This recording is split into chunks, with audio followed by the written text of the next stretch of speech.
Hi everyone, so happy to see you all here. My name is Alex, I'm with rePROFilm. And today we have a very special guest on from Abortion Care Network. Her name is Kenyetta Whitfield. She is the Digital Communications Manager at Abortion Care Network that I'll tell you more about in just a second. She supports the organization and its membership through effective communication and digital and social strategy meant to uplift the work of indie abortion clinics, that is. She believes that true liberation for all people can only be achieved by centering and uplifting the voices and work of Black women, femmes, and gender expansive folks. I'm really excited for you who's just joined. And just to tell you a little bit about their organization, Abortion Care Network is the national membership organization. There she is. Hi, Kenyetta. Hi. Hey, we made it happen. I know. Very excited. So I'll just keep introing Abortion Care Network and then we'll hop into it. Okay. While our national membership organization for independent abortion care clinics and the only national organization solely dedicated to their needs. ACN plays a role in supporting the sustainability of these community-based clinics and the well-being of their staff, which I think is a wonderful thing for you all to be having your life's work. Well, welcome on. Thank you. Yes, I'm happy to be here. Yeah.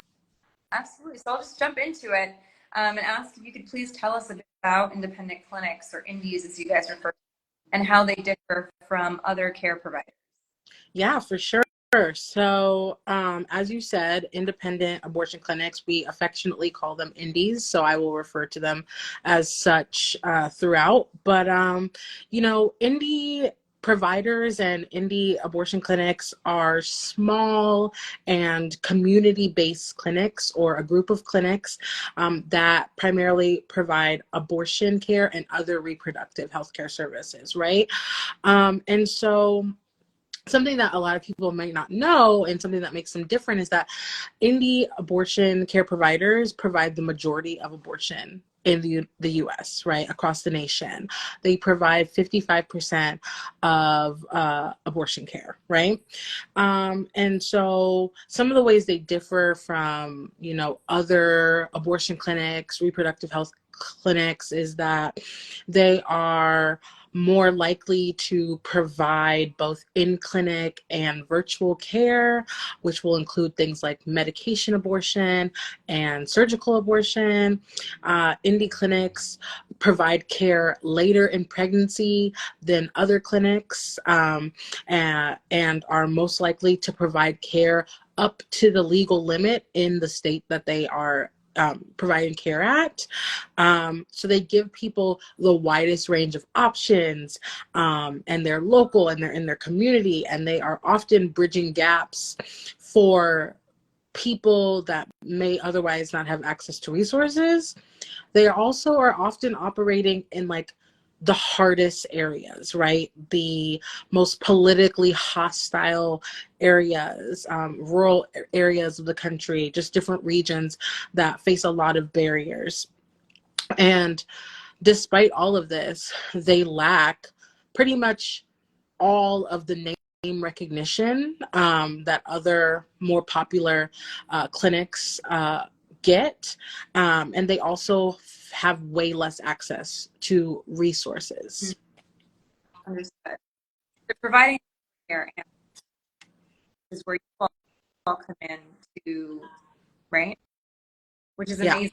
You mentioned rural clinics, and I'm wondering what are some of the unique concerns that rural clinics face? Yeah, that's a really good question. So I want to first start by saying, obviously rural clinics face the same issues as all indie clinics, right? Like they're going to face underfunding and resourcing. They're going to face not getting as much name recognition as I stated, right? But also, rural clinics are going to face a lot of the barriers and concerns that rural communities and people have. So there's the simple fact that access to abortion care is not just a barrier. Access to broader health care is a barrier in rural areas. People in rural areas have less access to healthcare overall. And so when you get to reproductive health care, which is an area that we are seeing even less access, it's only going to lower, right? Rural abortion clinics face issues like transportation, internet access, and all of those other issues we see in rural areas, right? Not being able to get to the clinic because the nearest clinic in your area is really far, right? Not being able to connect with the clinic because you don't have internet access or phone access or transportation access, right?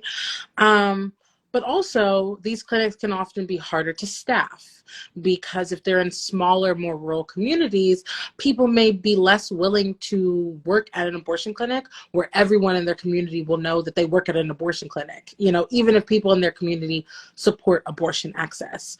And because it's more secluded, there's less businesses around, they are facing really concentrated harassment. So rural clinics are more likely to face targeted, concentrated levels of harassment from antis, which is dangerous. Absolutely. That was one of the first concerns that came to mind when we started talking about rural clinics is, everything that is experienced at other clinics might be. Yeah. There's businesses around or just fewer people around. Exactly. Which kind of brings me to my next question, which, we're considering these rural clinics, we're considering indie clinics in general. And can you tell us for indies to have a network and why it's important for clinics to stay open even when abortions are banned? Yeah, of course. Sorry, you're going a little in and out, so I'm half reading your lips, but yeah. So for that first part of the question, Abortion Care Network, or ACN, as we call ourselves, was founded in 2008, and it had the goal of providing independent clinics and independent providers with a vibrant and innovative and radically honest community. And it is a place where independent clinicians and providers can share things like best practices, and talk about their experience working at indies, and also uplift the vital work that they do in their communities and across communities across the nation, right? And it's super important that they have that space to do that, because independent clinics and clinicians are often working in isolation, in highly stigmatized environments, right? And they need connections. It is work that is rooted in love and care, but it is also deeply hard, and sometimes devastating work when you see the types of political interference that we face, right? When you see the types of situations that your patients are in, the challenges of being under-resourced, understaffed, it is a unique experience. We see that other types of physicians and providers have spaces to talk about their experiences, whether you work in cardiology or something like that. You have that space to talk. And indie clinicians, and when I say clinicians, I don't mean just physicians, I mean like the people answering the phones, the people who are outside of the clinic, doing security, the people who are doing patient coordination. It's very isolating, and so they need that space. When we have our conference, when we gather both ally members and clinic members, we hear from our clinic members, it was so nice to be in an environment where I didn't have to explain myself. I didn't have to explain what it's like to do this work and the trends that I'm seeing in this work, or how it feels to try to move your clinic when your state has an abortion ban. So that's why it's important. And the very existence of our network changes the conversation around abortion by bringing indie clinics to the forefront of the conversation, which is important because they are at the forefront of this movement for abortion access. And to answer the second part of your question, it is super important to keep clinics open even when abortion is banned, or either whether it's an all-out ban or a partial ban.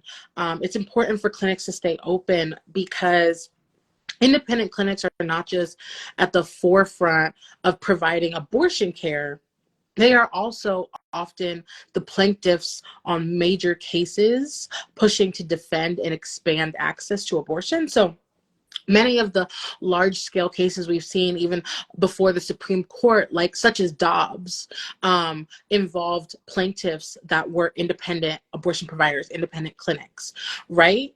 And so ACN has a program called Keep Our Clinics. The tagline, is really about keeping clinics open. The reason we say that is because we know that despite the political landscape, when an independent clinic closes, the chance and percentage that they will reopen is very slim. If we can keep that clinic open throughout all the different political landscapes, we are much more likely to see laws change and to see a community retain that clinic than to see a community clinic close and then have it reopen. That's just that. Unfortunately, that's just the reality. And so our Keep Our Clinics campaign gives clinics the resources they need to stay open, keep their doors open, provide for their staff, provide security, so many things, whether they're in an abortion, a state with abortion access or a state with an abortion ban. Right.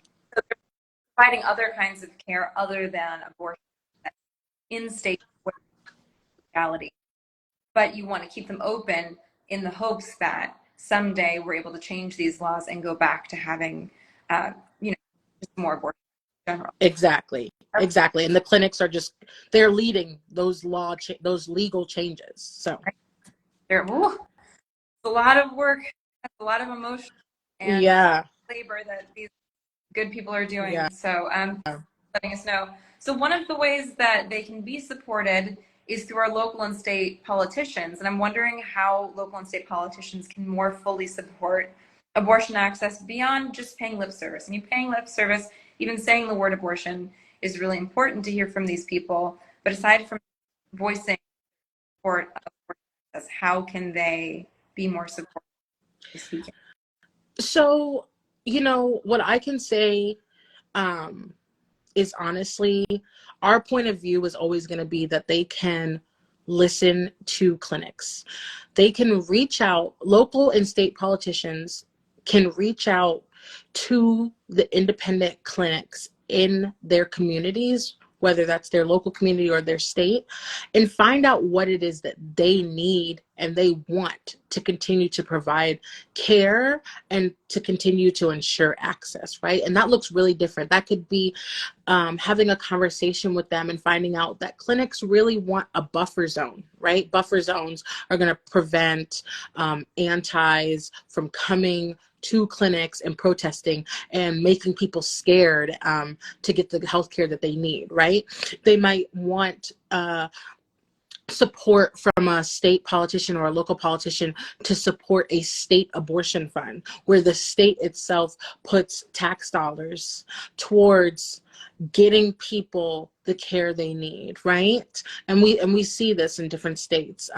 They might want local and state politicians to support policies that ensure abortion access, and that could be constitutional amendments or ballot measures. We see that in Kansas. We see that that across the nation, those are popping up, and those are tangible ways that state politicians are pushing to get the voices of their constituents heard because their constituents support abortion access, right?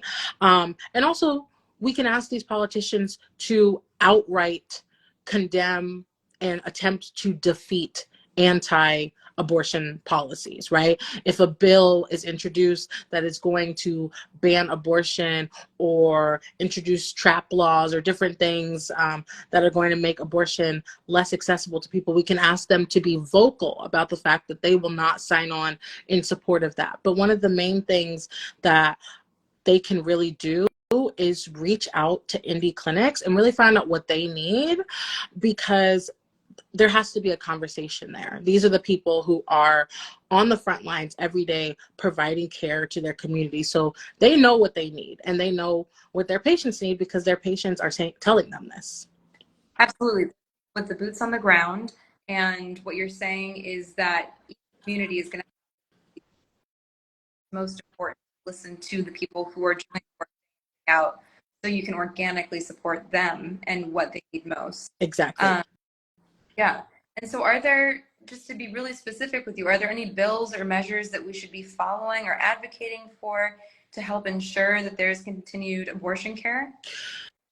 So this is a tricky question, I think, just because I would love to be able to point to specific legislation, but I can't do that because we are a national org. We work across, the nation in so many states with so many clinics. So it's kind of going to be echoing what I just said, which is that indie clinics are on the ground, right? And they know their communities the best. Mm-hmm. So what you all can do, what those watching and, following rePROFilm can do is to follow your local clinic, right?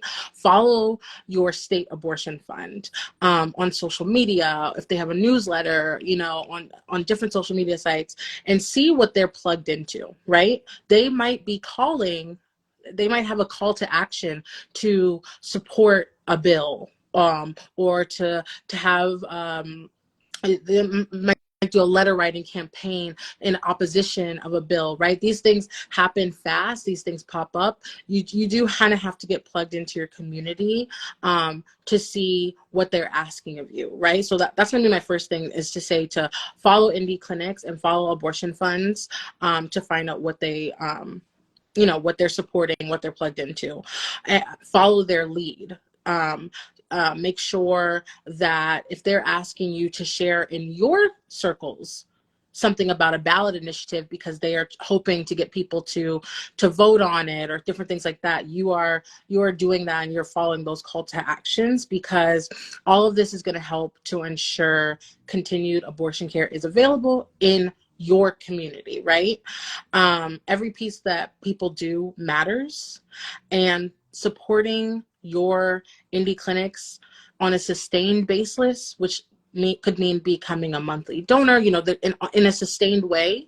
Obviously, listen to what they're saying that sustained way is the most important thing you can do. And also just pay attention to healthcare access in general, right? Like when we see bills infringing on our healthcare access in general, whether that's anti-trans healthcare bills or, different things like that, that is going to show us a trend in infringements on our reproductive healthcare access, our abortion access in general. Yeah, absolutely. Space, maybe an abortion care network website where people can find their local abortion clinics so that they can follow them and, their newsletter, or follow them on social media and ballot campaigns and that. Yes, on our website, we have all of our members listed by state. And so you can definitely find out who are your local clinics in your state and in your community. Your website, so everyone knows. Our website is abortioncarenetwork.org or .com. Oh, okay. Great. Very easy. Yeah.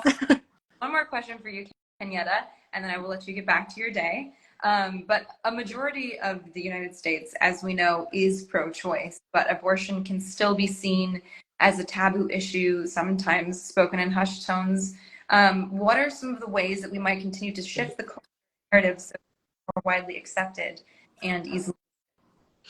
Yeah, I love that question. As a person who does comms and all of that, I'm always going to say that working to destigmatize abortion is one of the most critical things we can do to shift the culture in the narrative, in the conversation around abortion. So, one of the simplest ways we can do that is to destigmatize abortion through language. You said it earlier, but there's so much harmful and frankly outdated language that people are using to talk about abortion care and the people who have abortions, people who have had abortions, and people who provide abortion care, right? So, we want to combat that. We can do things like say abortion, right? A lot of people want to use words like pro-choice or, just say reproductive health care as an umbrella term, right? When really we are pushing to say abortion, say pro-abortion, say abortion access, say abortion clinics, say medication abortion, say accessible abortion. I'm going to keep saying that. Say abortion. That is one of the simplest things you can do with language, right? Destigmatizing also comes from doing things like having conversations with your family, your friends, and your community. It might not seem like much, but having a one-on-one or a group conversation with a couple of people can be extremely powerful, because one conversation can lead to other conversations that lead to other conversations, right? That could lead to someone shifting their language and deciding, I'm just going to intentionally say abortion, which might lead someone else around me to intentionally say abortion. And, also we can remember that, like you just said, abortion is popular, right? Abortion is supported by a majority of Americans. So maybe if we didn't act so scared to talk about it and to say it, that could also lead to a shift. I think people are scared to mention it because they're not sure who in the room also supports abortion or who in the room is also friendly to the topic. We should be proud, we should be bold in knowing that, the ballots are saying it, the polls say it, people support and are friendly towards abortion across this country. So let's talk about it out loud. Let's not talk in hushed tones about it. And the last thing I want to say is listen to people who have had abortions, right? Abortion storytellers, people who are talking about their experiences, listen to them, follow their lead, listen to how they talk about their experience. This idea that abortion is an inherently negative or devastating experience is actually largely not everyone's experience, and we really need to have a variety of stories and conversations around abortion, right? So listen to people who've had abortions, and one of the ways you can do that is by going and supporting abortion storytellers through organizations like We Testify, which is an organization of abortion storytellers. Yeah. That's all wonderful. I feel like I have two things that I want to add on to what you're saying. You're talking about for myself, change pro-life for the word around abortion. Say so. Um, and also, as far as someone who's a creative person, I feel like human beings learn so much through story, and in culture is shifted so much through story. rePROFilm, we try to program films like the one that we have this month, Always and Forever, that talk about abortion and humanize these stories. So if you're a creator and you want to write a short film that addresses abortion care, or if you're a poet or whatever creative medium you practice, I feel like that's another great way to shift Yes. so yeah, I think we agree I on love that. all the but Kenyetta, you are so wonderful, and thank you so much for your time and for the work that you and everyone at Abortion Care Network does. Is there anything else that you want to leave us with, maybe about Keybird Clinics or about the work that you guys do before we head out? Yeah, I just, want to say again that like our work is centered on and fueled by independent abortion clinics. We think that providing abortion care is an act of love, is an act of community care. And so one thing that I really encourage folks watching to do is if you do not know of any independent abortion clinic in your community or your state, I urge you to go and find out where that clinic is, who that clinic is, find out if you don't even have one, right? Really get grounded in that fact. Follow them on social media, find out how to get plugged in with them. You can also follow Abortion Care Network on social media. It's just Abortion Care Network here on Instagram. And you can learn more about our Keep Our Clinics campaign as well, which is, really pushing to help support abortion clinics, independent abortion clinics in a sustained way. And help to keep their doors open even as we navigate this different political landscape across the United States. So yeah, that's what I want to say. Wonderful. Thank you so much for your time, Kenyetta. Again, and thank you for the work that you do. It's on our social media, and I'm also going to create a series of infographics, information on my we're talking. People can have access to this after conversation. Amazing. Yeah. Thank you Thank so you. much. Okay. You too. Bye-bye. Bye.